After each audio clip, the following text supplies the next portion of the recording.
ვით ვიცნობთ, ძალიან კარგად იცით, რომ ძალიან აქტიურად ვიყენებთ ხოლმე AI-ის. სამუშაოს რაც შეეხება განსაკუთრებულად, თუმცა სამუშაოს გაერთოს. ძალიან კრეატიული გამოყენება შეიძლება უკვე ChatGPT-ის სხვადასხვა ამოცანებს.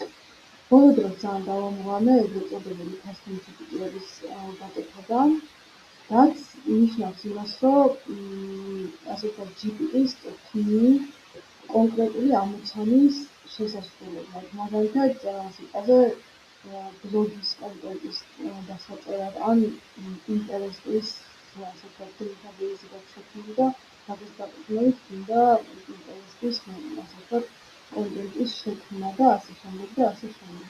ერთ-ერთი ყველაზე პრაქტიკული გამოყენება, რომელიც მოინახე AI-ის, არის ის, რომ შექმნილი GPT, რომელიც ახდენს, ასე ვთქვათ, ლაბის შედეგებიდან, სამედიცინო ლაბორატორიის შედეგებიდან, PDF-დან მონაცემთა ექსტრაქციას და, ასე ვთქვათ, შემდეგ უკვე Excel-ში დაკოპირებას. ეხლა ძალიან საინტერესო არის, როგორ შეიძლება ამ GPT-ის გაკეთება. პირველ რიგში გაკეთებული მაქვს ის რაღაცა, რომ აქვს სათაური, რა თქმა უნდა, მოკლე აღწერა და ძალიან დეტალიური ინსტრუქცია. ეხლა ეს ინსტრუქციები რას გულისხმობს?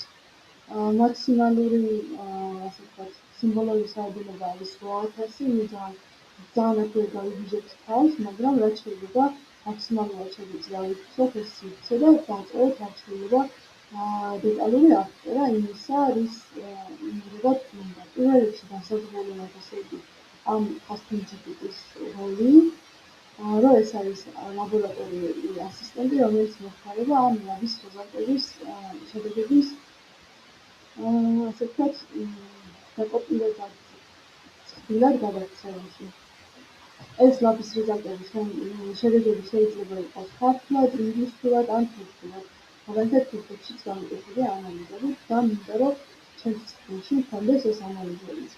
ამასთან ძალიან მნიშვნელოვანია, რომ მოხდეს ამ ექსტრაქტირებული მონაცემების ნორმალიზება ნიშნავს იმას, რომ დამოუკიდებლად იმისგან, თუ რა ენაზე ან რანაირად არის ტესტის სახელი შეყვანილი, ეს GPT მაინც ახდენს ამ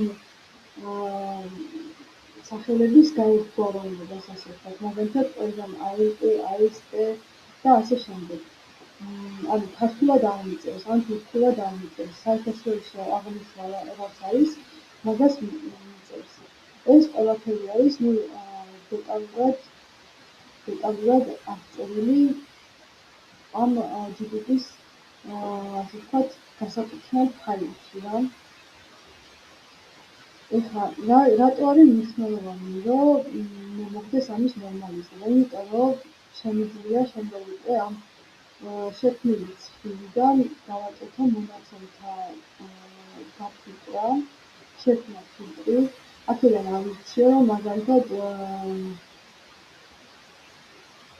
მხოლოდ მითქონოს აი ეს კონკრეტული შედეგი დროთა განმავლობაში და ადრე ხედავთ, რომ მხოლოდ მოხდება ამ კონკრეტული შედეგების გაფილტრა და შემიძლია უკვე დავაკვირდე დროთა განმავლობაში როგორ იცვლებოდა დინამიკაში ესაფრის შედეგი, ნებისმიერ შედეგს შემიძლია გავაკეთო და შემდეგ უკვე შემიძლია ამ გაფილტრული ცხრილიდან შექმნა გრაფები, რაც ვიზუალურად დავინახო, როგორ იცვლებოდა, ასე ვთქვათ, აზნაურად გადაჩადიოდა ესაფრის კონკრეტული შედეგი და ასე შემდეგ. მოკლედ ძალიან მრავალფეროვანი გამოყენებები აქვს ხოლმე ამ ყველაფერს. მოკლედ, თუ დაგაინტერესებთ, შემიძლია გაგიზიაროთ ეს custom GPT და თქვენ შეგიძლიათ დააკვირდეთ თქვენს მონაცემებს, ლაბორატორიულ მონაცემებს დროთა განმავლობაში. ეხლა მაგალითს რაც შეეხება, მაგალითი რო გაჩვენოთ, როგორ მუშაობს ეს GPT, აი რა დაგაცნობულად იყო. უბრალოდ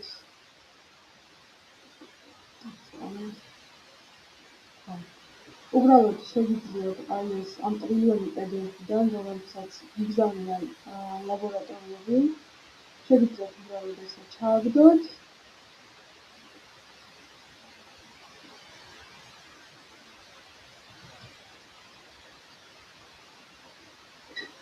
აიკირთება, შემდეგ გავხსნათ უკვე, ანუ არაფერი ბრძანების დაწერა არ ვიწერთ, იმიტომ რომ უკვე წინასწარ არის გაკუთვნილი ეს GPT და იცით უკვე რა უნდა გავაკეთოთ კონკრეტულად. დაახლოებით ჭირდება ხოლმე ასე ვთქვათ, ერთი წუთი 30 წამიდან 1 წუთამდე, რომ ყველა ეს შედეგი ისათ მას